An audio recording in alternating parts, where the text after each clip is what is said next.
Hey guys, here I am with a new video. কাল সন্ধ্যাবেলায় আমাদের বাড়িতে অনেক খাওয়া দাওয়ার আয়োজন হয়েছিল। কারণটা একটু পরেই বলছি। তো এই দেখো, এখানে কিন্তু ভাজাভুজি অলরেডি ডান। বড়ি ভাজা, বেগুন ভাজা, শাক ভাজা, সমস্ত কিছু ভাজা কিন্তু হয়ে গেছে। আর এই যে আমি একটু খুলে খুলে দেখাতে বলছিলাম যে কি কি হয়েছে। আর এই যে বড়িগুলো খুব নরম হয়েছে, খুব। আর আমার তো বড়ি খেতে খুবই ভালো লাগে, তো আমি একটু বেশি করেই বড়িটা দেখছিলাম। তারপরে দেখলাম পোস্ত দিয়ে আলু ভাজাও কিন্তু একেবারে রেডি। তো এই সমস্ত দেখার পরে আমি কিন্তু চলে গেলাম রান্নাঘরের দিকে। গিয়ে দেখি কড়াইটা অলরেডি চেপে গেছে। তারপরে আমার দিদিও এখানে চলে এসছে, এবং আমার দিদি আর জামাইবাবু দুজনেই আজকে কিন্তু ইনভাইটেড ছিল। ও ছিল ভাজাভুজির ডিপার্টমেন্টে। ওকে আমি জিজ্ঞেস করলাম যে কী রে, কী কী করলি। ও কিন্তু দেখাচ্ছিল যে এই যে এগুলো করেছে, আলু ভাজা, বেগুন ভাজা। কিন্তু অলরেডি আমার আগে একবার দেখা হয়ে গেছে। ও কিন্তু সেটা জানে না, আমি ইচ্ছে করেই ওকে জিজ্ঞেস করছিলাম। তারপরে ও বলছিল যে এগুলো এগুলো হয়েছে। তো এগুলো দেখার পরে কিন্তু আমি আবার চলে গিয়েছিলাম রান্নাঘরের দিকে, মা এবং কাকিমার কাছে। ওরা কী করছে ওটা দেখার জন্য। তারপর ওখানে গিয়ে আমি দেখি যে হ্যাঁ, এখনও প্রিপারেশান চলছে। এবং মাকে জিজ্ঞেস করলাম যে কী হচ্ছে, এখনও কত দূর বাকি। তো মা বলছে যে হ্যাঁ, এই হবে। কাকিমাও ওই সেম কথাটাই বলছে। তো তারপরে ওখান থেকে আমি চলে গেলাম আমাদের বিল্লুর কাছে। এই যে বিল্লু বসেছে খাওয়ার অপেক্ষায়। কার কী চিন্তা, ওর তো শুধু খাওয়ারই চিন্তা। বসেছে কখন রান্নাটা শেষ হবে এবং কখন ওর মুখের কাছে আসবে। তারপরে আমি ঘুরে আস্তে আস্তে দেখি অলরেডি মাটন কষা শুরু হয়ে গেছে এবং প্রায় শেষের পথে।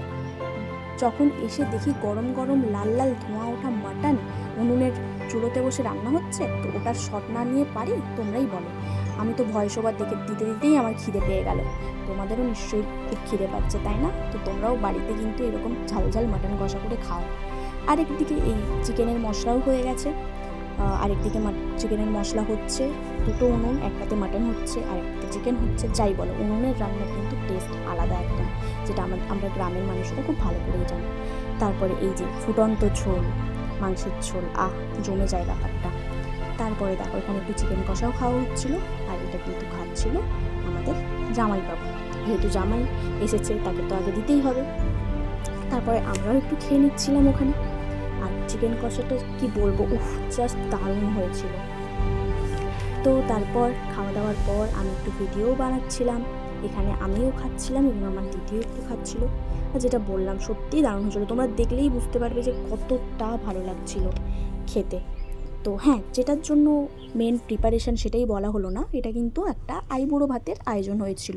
আমাদের পাশের বাড়ির একটা দাদাকে খাওয়ানো হয়েছিল, যেই কারণে এত কিছু আয়োজন।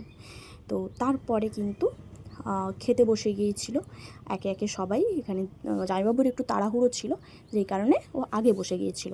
দিদি জামাইবাবু খাওয়া দাওয়ার পর কিন্তু অনেকেই খেয়েছিল, যে ভিডিও ক্লিপ কিন্তু একদম আমার নিতে মনে নেই। তারপরে আমি লাস্টে বসেছিলাম, মারাও বসেছিল। তারপরে এই যে দেখো, জুস মাখিয়ে, আমার একটু শরীরটাও অসুস্থ ছিল, যেই কারণে আমি খুব একটা বেশি খাওয়া দাওয়া করতে পারিনি। বাস হালকার উপর চিমচাম। আর মাটনটা খুব ভালো সেদ্ধ হয়েছিল, পুরো নরম নরম, গরম গরম। ওটা দিয়েই পুরো হেভি জমে গিয়েছিল কালকের রাতের খাওয়ার। তোমাদের যদি আমার ব্লগগুলো বা আমার ভিডিওগুলো ভালো লেগে থাকে, আমাকে কিন্তু তোমরা কমেন্ট করে জানিও। আর অবশ্যই সাবস্ক্রাইব করে দিও, এবং ভালো লাগলে অবশ্যই একটা লাইক করো। অনেক অনেক থ্যাংক ইউ আমাকে এত ভালোবাসা দেওয়ার জন্য। আর এই যে বিছানায় এসে দেখি এই বিল্লুর তো এখনও আমার এখানেই শুয়ে আছে। তো চলো, আজকের মতো টাটা।